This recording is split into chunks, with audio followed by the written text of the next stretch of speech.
Hello and welcome, friends. I hope everybody's had a great day so far. If you are new here, welcome. And if you're back, welcome back. I greatly appreciate all of the ongoing support. This is my channel, Dragonsjewel Creative Gems, and I'm Tegan, and I'm just gonna get all that wonderful YouTubey stuff out of the way first. If you haven't hit that subscribe button yet, please consider doing so, just down below. If you like the content you see, don't forget to give a like. And of course, any love, comments, suggestions, all those wonderful things, there's a comment section down there as well for all of that. Today we are diving back into the Ghostly Echoes series. We had been working our way through British Columbia, so now we are going east. We're skipping over Alberta because we already did that one, and we are diving into the ghost stories of Saskatchewan. So I hope you guys enjoy these next few spooky tales.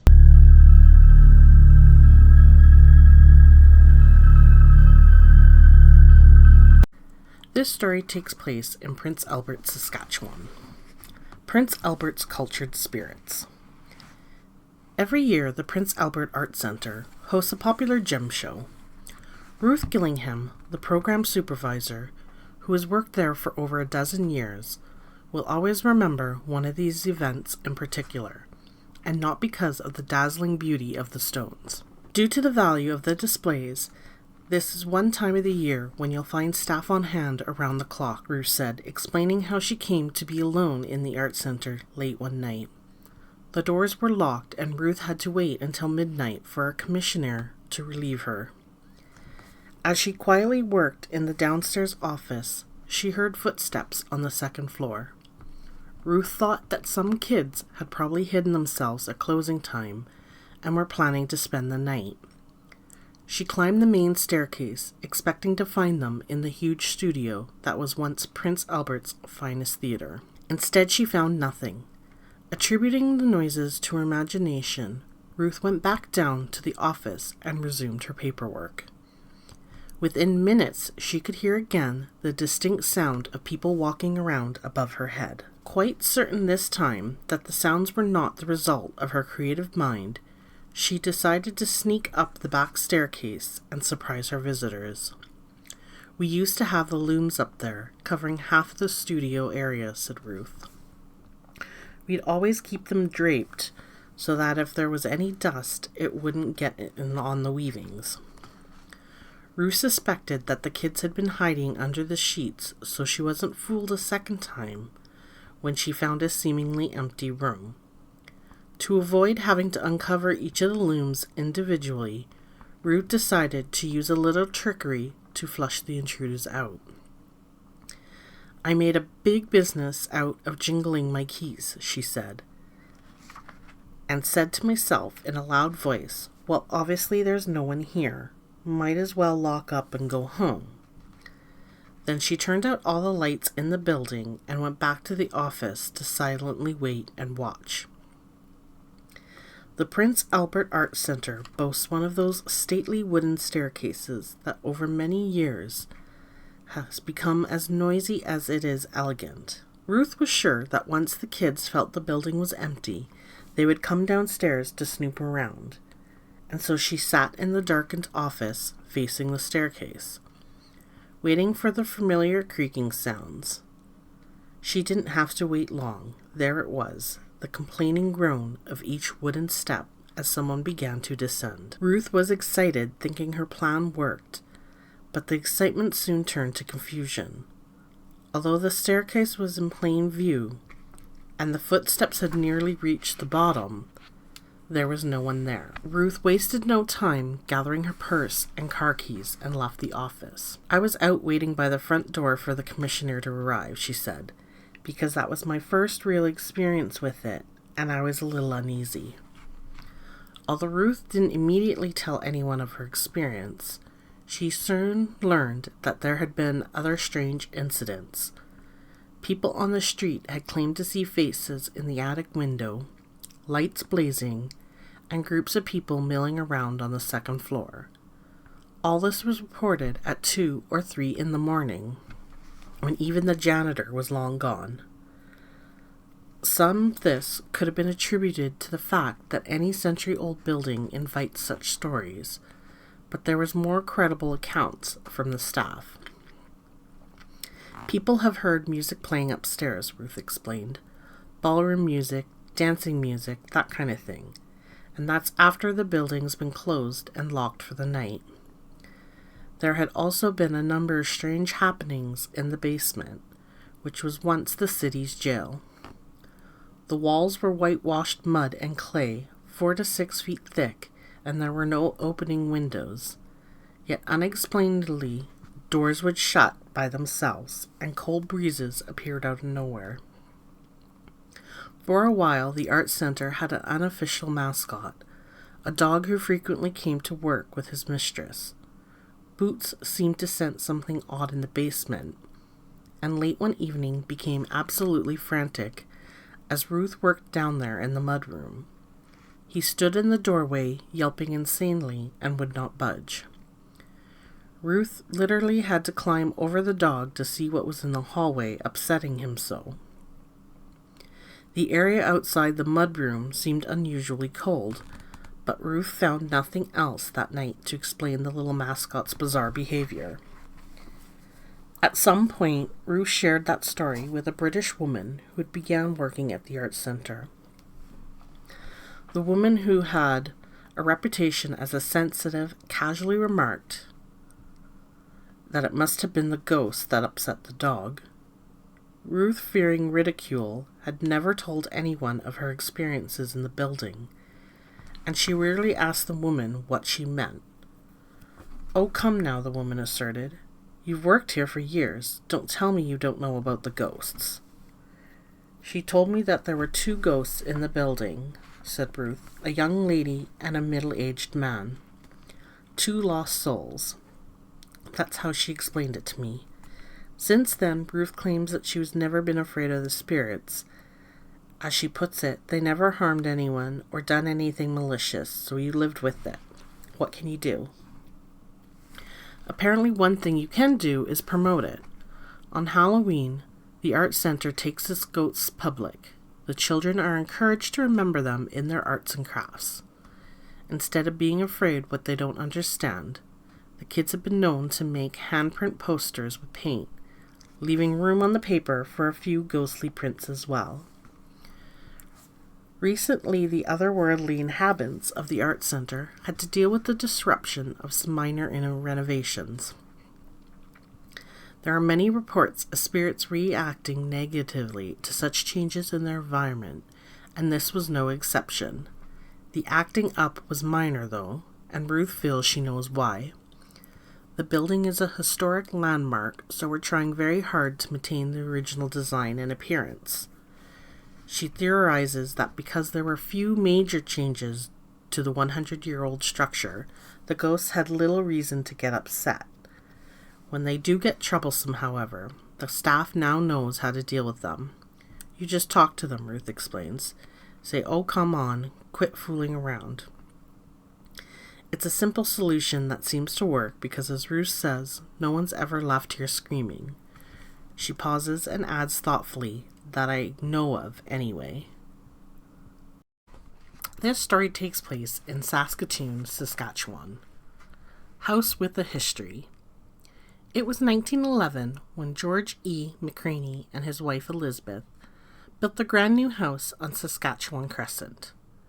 It was 3 stories of handsome red bricks, solid evidence of the success this couple was enjoying. George had been practicing law since 1902, and at the young age of 43, had just been elected to his 3rd term in the House of Commons. In the next decade, he would become beloved by the citizens of Saskatoon for his unselfish service in charities, church work, and a variety of patriotic and educational causes. Then at age 52, just as many began thinking he would be Saskatchewan's next lieutenant governor, George fell victim to apoplexy, the then common term for a stroke, and died. His body was shipped back to the family burial plot in Ontario, but some people believe that his spirit remained on. Elizabeth McCraney continued to live in the huge house until 1928.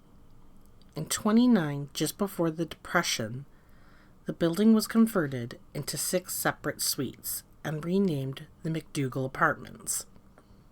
Since then, a series of strange events have people wondering if the old McCartney house is, in fact, haunted. In recent years, 2 young men were undoubtedly charmed by the character of the building when they decided to share one of its apartments. They were both lawyers, analytical to the core, so when odd things began to happen, they were determined to find rational explanations. Eventually, however, they were forced to wonder if such explanations existed. One of the fellows was quoted in a 1991 issue of the Star Phoenix as saying, "I'm not superstitious, but I can't explain some of the bizarre events." Those bizarre events included icy cold breezes that would blow through the apartment, making the hair on the back of their necks stand on end. The one man who claimed to be the soundest of sleepers would awaken every morning at 5 o'clock, and a door that had been securely locked and chain-latched by one of the roommates was mysteriously ajar when the other returned home. This particular ghost demonstrated a flair for dramatics too. The one lawyer was sitting alone in the living room one evening when he heard the strange sound of rushing air coming from down the hall. He bravely followed the noise into his roommate's bedroom and was greeted with the sight of clothing flying out of the closet. A closer examination of the scene showed that the valve of a scuba tank being stored in the closet had opened and was blowing the clothing around. No one, however, could explain how the valve opened. There was a neighbor as well who reported awaking one night to the sound of dishes clattering in the kitchen. He investigated and saw the apparition of a woman standing at the sink. That particular incident may have fueled the rumor that a woman was once killed in one of the upstairs suites. According to Saskatchewan historians, however, the murder in question happened at another neighborhood home. The one life we can be sure was cut short at 844 Saskatchewan Crescent was George McCraney's, and it's possible to this day he's reluctant to leave his precious home.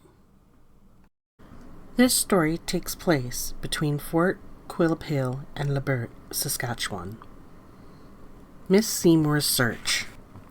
It's a 2-story abomination with a jaundiced plaster and jutting upstairs windows that kept watch over the land it squats on.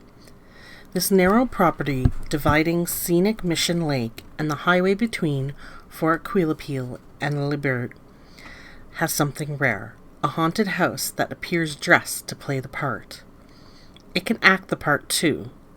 There are heavy green wooden shutters on the north wall that reportedly bang open and closed when there isn't enough breeze to bring up a ripple on the lake. There are interior lights blazing on occasions when the house is empty and the electrical service box has been deactivated and locked. And as with any self-respecting haunt, there is a story. The big yellow house was once owned by Saskatchewan's first Minister of Health, Dr. Morris Seymour. For many years, he lived there happily with his wife and their 2 small beloved dogs. Aside from his political duties, Dr. Seymour maintained a general practice in Fort Quilpale. The man's devotion to his patients and a lack of proper treatment facilities early in the century may have precipitated a tragedy. Miss Seymour died at a young age, and it was rumored to be because her husband had been ministering to infectious tuberculosis patients in their home. Time passed and the doctor remarried. Unfortunately, the second Miss Seymour wanted nothing to do with the first Miss Seymour's 2 dogs. She insisted they go, and refused to budge on the issue. Dr. Seymour resigned himself to the situation, and not having the heart to put the animals to sleep, found boarding places for them. As fate would have it, the pets outlived their master, who passed away some years later, His widow likely didn't want to be bothered with the expense of the dogs any longer and had put them down. This must have been too great an offense for the spirit of the first Miss Seymour to ignore, for that's when she returned. At first it was only the sound of slippered footsteps shuffling across the ceiling of the second wife's downstairs bedroom. In time, the shutters began rattling unexplainably, and whistling noises were heard as the late Miss Seymour seemed to be searching for her poor lost dogs. When the dead woman's apparition was seen walking about the second floor, it was too much for her successor to bear. Bags were packed immediately, and the distressed woman left the house, never to return. Eventually the house was donated to the local Boy Scouts organization and became part of Camp Gilwell. The kitchen was useful, and the downstairs living room was occasionally needed for meetings on rainy days, but the second floor of the house was virtually abandoned. The story of the restless spirit who once walks those rooms was kept very much alive, thanks to decades of storytelling and the eager imaginations of hundreds of young boys. One night, in the glow of a flickering campfire, Camp Gilwell's caretaker carefully relayed the tale to a number of nervous scouts. Eyes grew wider and the tension of the story mounted. Suddenly, one boy jumped up frantically, pointing to the bushes beside the house. "There was a woman," he cried, "and a little dog behind her. I swear, I just saw them run into the trees." Everyone turned to look, but no one saw a thing. The boy was probably the object of teasing for the remainder of the evening and may have regretted his moment of wild imagination. It did, however, get the caretaker thinking. He was a man who could tell a fabulous ghost story, yet had never believed in ghosts. Consequently, he had never been curious enough to investigate the forgotten upstairs of the old Seymour house. But on this night, as the campfire embers died and the Boy Scouts settled into their tents, he wanted to take a look. Carrying a powerful flashlight, the caretaker pried open the rain-swollen front door. The shutters banged in protest. Once inside, he shone his light up the old stairwell, and careful not to lean his weight on the rickety banister, began to ascend. When he reached the top, he froze. Because the top floor was unused and unattended, there was a layer of dust nearly an inch thick on the floor. As the caretaker stood at the top of the stairs, he could clearly see footprints in that dust. They were small footprints, as if made by a woman's slippers. Beside them, apparently following the woman into the bedroom, were the plain tracks of a small dog. For someone who never believed in ghosts, the caretaker admitted to leaving the Seymour house in a hurry that night. This story takes place in Carlisle, Saskatchewan, Uncle Ben's house. The way Dina talks, there is very little doubt that Ben Eckert must have been her favorite uncle. He held a lot of importance to a lot of people, she said, reverently adding that Ben was particularly popular with the younger family members. When I was 12, I could relate to him. He was always understanding and really with it. Ben was indeed beloved by his relatives. People may have assumed then that when Ben passed away, his family would be reluctant to part with the home he had lived in for so many of his years. On the contrary, it was sold as quickly as possible because of what Dina could only describe as bad associations. "Does that sound irrational?" she asked. Probably not to the many family members who took advantage over the years of Ben's generous open-door policy. For it was common to experience things that were unexplainable while enjoying their uncle's hospitality. Dina recalled that as a child she heard all kinds of stories about the unassuming bungalow that her great-uncle Ben owned in Carlisle, Saskatchewan. Over time she forgot the details but retained that there was a sense of spookiness about them. It seemed that almost everyone in the family could relay these tales, but at the same time they strove to trivialize them. I think it was because we didn't want to believe them, she told me. We all stayed there at one point or another. Indeed, Ben's welcome mat was always out, and he gladly received people often for extended stays. One of Dina's cousins virtually grew up in his house. After moving away, however, she would come home to see Ben, but never under any circumstances stay overnight. No explanation was ever offered. Dina's mother was once visiting Ben, was quite traumatized when she received a visitor of her own, the apparition of her late sister. While the spirit spoke to her, she felt helpless, completely immobilized. The incident proved so distressing that she has never shared further details of it, or told anyone what her sister had to say. Dina herself experienced graphic nightmares whenever she slept in one particular bedroom. The only time she ever sleepwalked was at Ben's, and in her unconscious state she actually left the house. Perhaps at some psychic level she felt it was best to leave. The most memorable event for Dina, however, happened back in 1979.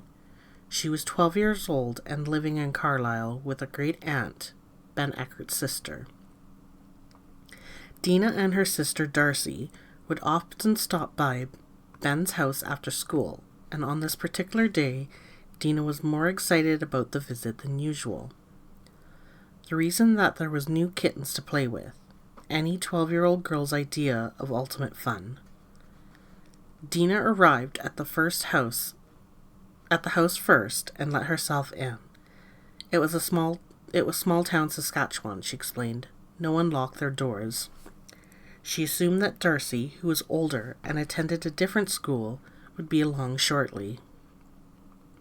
Sure enough, as Dina began to play with the tiny kittens in the living room, she heard a young girl's voice in the back porch. The girl was cooing affectionately, as if talking to the kittens. But all of the kittens were with Dina. More specifically, they were scrambling to a cowering position between the safety of a heavy buffet, apparently terrified of the mewling voice. Very uncat-like behavior, Dina notes today. Thinking it must be Darcy, Dina followed the sound of the voice to the back porch. When she arrived, however, she was greeted with heavy silence and an empty room. The door was securely shut, and there was no sign of anyone having come in. Dina remembers having an overwhelming sense of discomfort.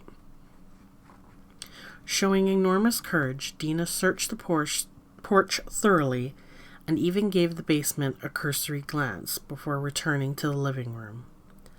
Unsettled and nervous, she decided to phone her aunt.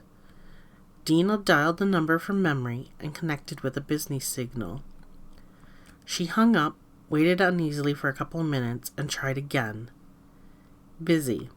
6 times she carefully dialed, and 6 times Dina heard the same flat buzz. Finally, on the 7th attempt, her aunt picked up the phone. "Who you've been talking to?" asked Dina. "I've been trying to get through for 10 minutes. There was a confused silence before Dina's aunt replied, "This is the first time the phone's rung this afternoon." Dina's aunt also revealed that Darcy was at her house and had gone there directly after school. That dispelled any notion Dina had that her older sister was perhaps playing a trick on her. She hung up the phone and left Ben's house immediately. Years later, Dina still has no explanation for the events of that afternoon. She is still sure she dialed the number correctly. She still knows that she heard the voice, and she still remembers the terrified reaction of the kittens. The only addition to the story came recently when Dina had a chance to visit with Darcy at a family wedding. The conversation turned to Ben and his house, and Dina decided to tell her sister about the strange experience there. As Dina carefully described the strange quality of the voice, Darcy blanched. "Oh my God," she exclaimed. and then told Dina she knew the voice. How? That exact thing happened to me, Darcy confessed, but I never told you. I never told anyone. It makes one wonder how many unexplainable experiences Ben Eckert's relatives have shared in the modest little home in Carlisle. This story takes place in Regina, Saskatchewan, an unseen playmate. Leslie Carleton remembers the summer of 1978 very well. Not because she was getting ready to return to school as a cool grade 6 student, although she was. Not because she had begun to notice boys as more than just annoyances, although she had. Leslie remembers that summer for another reason, an unexplainable one. Summer vacation for Leslie and her friends meant falling into a comfortable routine. The days were spent hanging around the house, seeking refuge from the Regina heat. Waiting for the Dickie D man, as Leslie puts it. Evenings were unfailingly devoted to swing tag, a favorite game in the neighborhood. Leslie explains swing tag as being a creative variation of the tag your it game that everyone grew up with. 4 people are on the swings and are not allowed to touch their feet to the ground. A 5th person is it and is forced to stay outside an imaginary boundary drawn around the poles that the swing set. Whoever is it has to tag one of the players without crossing the boundary to gain a turn on the swing. From grade 1 to grade 7, we did that all summer, Leslie said, adding that they always played at the school playground across the street from her mother's house.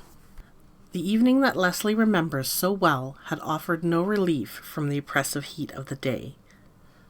The swing tag game lasted until after sunset, and even then the air remained heavy and still. Leslie was on one of the middle swings, tucking her feet in carefully so as not to be tagged when she noticed something unusual. In the next section of the swing structure, one of the deserted swings was beginning to move. Not waving or swaying a bit, but moving deliberately back and forth and gaining more height in every pass. The chains hung taut and stayed parallel. The canvas seat appeared to be weighted down. The swing moved higher and higher, impossibly on its own. Most interestingly, the vacant swings on either side of it remained perfectly still, apparently unaffected by the invisible force. I was the first one to say anything, said Leslie. I stopped and put my feet down on the ground and said, well, I probably swore, she admitted, because we all swore all the time at that age. But I said, did anyone else see that? The guy right beside me said he saw it too. Then we all turned and watched this thing swinging back and forth by itself. Just as it began gradually, the swing slowed itself down before coming to a complete stop. The group continued to watch it intently, but no one dared go near it. What they did do was talk about what happened. We had to talk about something, so we were trying to believe it was some kind of contraption. We thought someone was behind a car with a piece of fishing line, making it go back and forth. Someone said wind, but there was no way it was wind because all the rest of the swings were perfectly still. Finally, before leaving the playground, one of the boys mustered enough bravely to walk around the affected swing, checking for wires or strings. There was nothing. The hour was late and the group scattered, everyone eager for the bright, reassuring lights of home. They spoke of the incident later, but only to each other. I didn't even tell my mother until years and years later, said Leslie, because it was just too weird, you know. She still remembers her friend's final consensus after ruling out ordinary cases. We thought some little kid had fallen off the swing and hit his head and died. Perished right there in the playground. And what does she think now? I don't know what it was, but I do know it wasn't wind, and I know that it wasn't someone playing a trick. For all anyone does know, there's just a lonely little spirit in a deserted Regina playground waiting for someone to start another lively game of swing tag. This story takes place in Saskatoon, Saskatchewan, a picture-perfect home. Oh, it was a beautiful house, Candy told me one day on the phone. It had turrets and even a window's walk. It was really something to see. It's no wonder then that the Bennett family, a pseudonym, felt they were getting a rare deal when they bought their lovely old place for a mere $1,000. It was the early 17th, and the elegant Saskatoon neighborhood that the house was part of had been slated for redevelopment. A number of dramatic turn-of-the-century structures were available for a song, provided the buyers were willing to move them. The Bennetts put out another few $100s to relocate the building to their acreage, and became the proud owners of a charming character home. A bit of painting was done, a few repairs taken care of, and the Bennetts were soon living in their 17-year-old bargain. The house felt cozy and comfortable from the beginning, but it wasn't long before some unusual occurrences were concerning the family. Footsteps were frequently heard on the staircase and in the upstairs hall leading into one particular bedroom. Occasionally someone would catch a whiff of strong perfume, and there would be no explanation. Although all old houses emit the odd breeze, the family noticed that this one seemed to have more than its fair share of cold spots, and not necessarily near the doors and windows. Things frequently went missing as well, and would show up in different and unusual locations. The Bennett's 12-year-old son slept in the upstairs bedroom, where the phantom footsteps were frequently heard. One night, he awoke to find a woman standing beside the bed, peering down at him. She wasn't a threatening presence, but certainly an unsettling one in her Victorian attire. If the Bennetts had been hesitant to admit they were sharing their home with something spectral, the startling incident would have made it impossible to deny. One day shortly thereafter, Miss Bennett was sorting through some things in the attic. She was surprised to discover some items that must have belonged to a previous owner. They had been stashed away so well, they were moved within the house unnoticed. The most interesting find was a pair of framed portraits, a man and a woman in old-fashioned clothing and hairstyles. Miss Bennett thought the photographs in their antique frames would be a marvelous complement to the decor of the house. She dusted them off and hung them in the downstairs hall at the foot of the staircase, and that's when it stopped. The footsteps, the perfume, the missing objects, they all came to an end. No matter what the weather was outside, there were no unreasonably cold spots in the house. There were no more apparitions, no more ghostly activity of any kind from the moment the portraits were hung. Now you have to understand, Candy said, Miss Bennett was an intelligent, aggressive, and one of the youngest, toughest women I ever met. She was a no-nonsense person.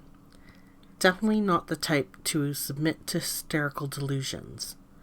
But for the entire time I knew her, she refused to let anyone even touch those pictures. And apparently wisely so.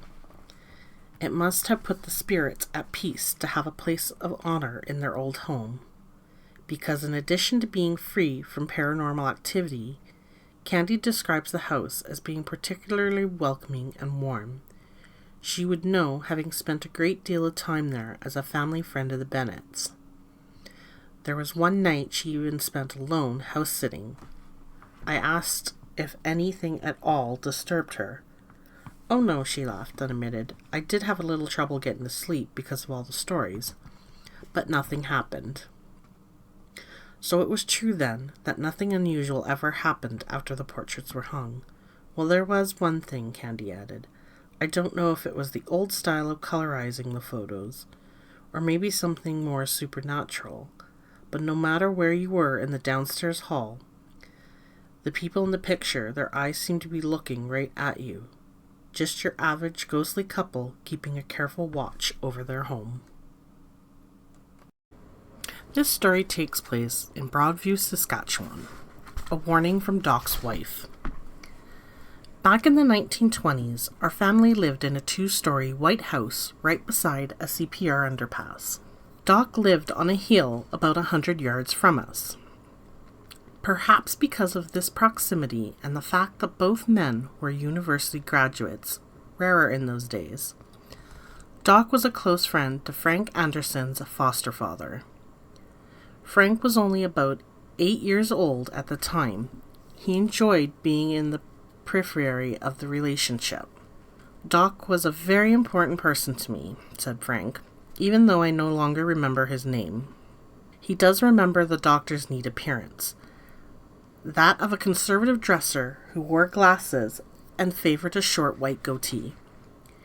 He remembers that the man owned a radio and let young Frank listen to it on occasion. And he remembered that Doc was a widower. In 1980, Spanish influenza devastated the entire world, killing 21 million people. Nearly the number of casualties suffered in the First World War.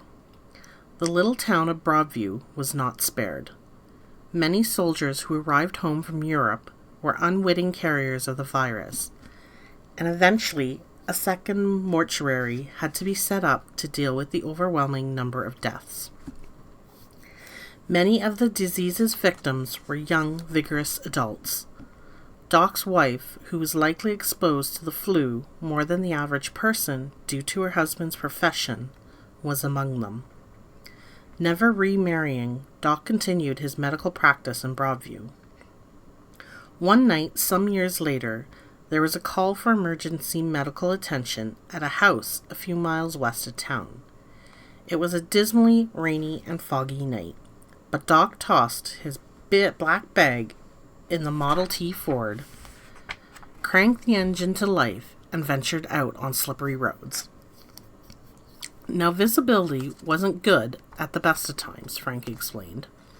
The railway curves used to be shorter, the railway cuts not as wide, and about 4 miles west of town, the rails took a sharp curve through a deep cut in a hill.